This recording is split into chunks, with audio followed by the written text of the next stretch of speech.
Remue ménage. Remue ménage.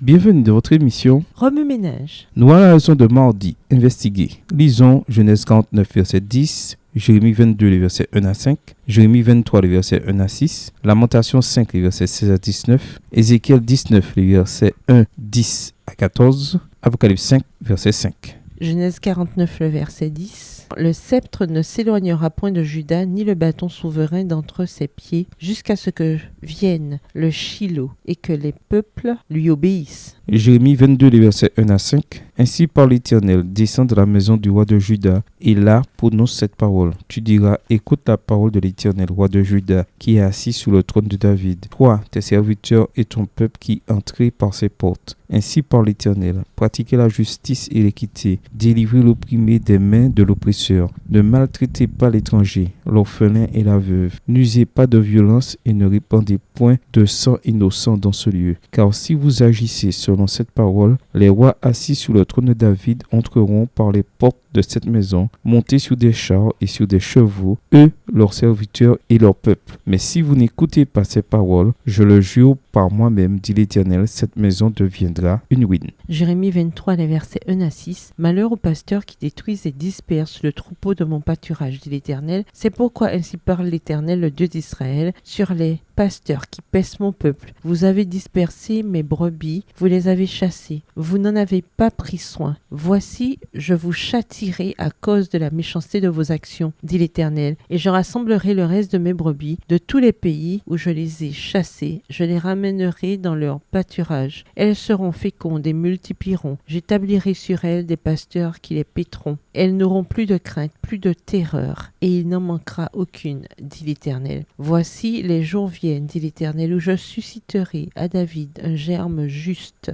Il régnera en roi et prospérera. Il pratiquera la justice et l'équité dans le pays. En son temps, Juda sera sauvé. Israël aura la sécurité dans sa demeure. Et voici le nom dont on l'appellera, l'Éternel notre justice. Lamentation 5, les versets 16 à 19. La couronne de notre tête est tombée. Malheur à nous parce que nous avons péché. Si notre cœur est souffrant, si nos yeux sont obscurcis, c'est que la montagne de Sion est ravagée, c'est que les renards s'y promènent. Toi, l'Éternel, tu règnes à jamais. Ton trône subsiste de génération en génération. Ézéchiel 19, le verset 1, et toi prononce une complainte sur les princes d'Israël et dit, verset 10 à 14, ta mère était comme toi, semblable à une vigne, plantée près des eaux. Elle était féconde et chargée de branches à cause de l'abondance des eaux. Elle avait de vigoureux rameaux pour des sceptres de souverain. Par son élévation, elle dominait les branches touffues. Elle attirait les regards par sa hauteur et par la multitude de ses rameaux. Mais elle a été arrachée avec fureur et jetée par terre. Le vent d'Orient a desséché son fruit. Ses rameaux vigoureux ont été rompus et desséchés. Le feu les a dévorés. Et maintenant, elle est plantée dans le désert, dans une terre sèche et aride.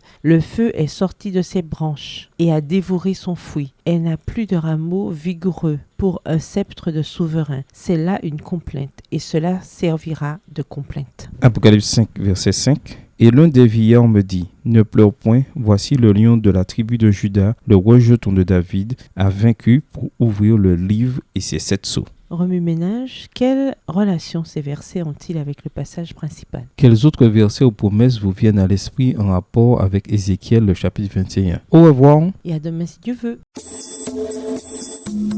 Remue ménage. Remue ménage.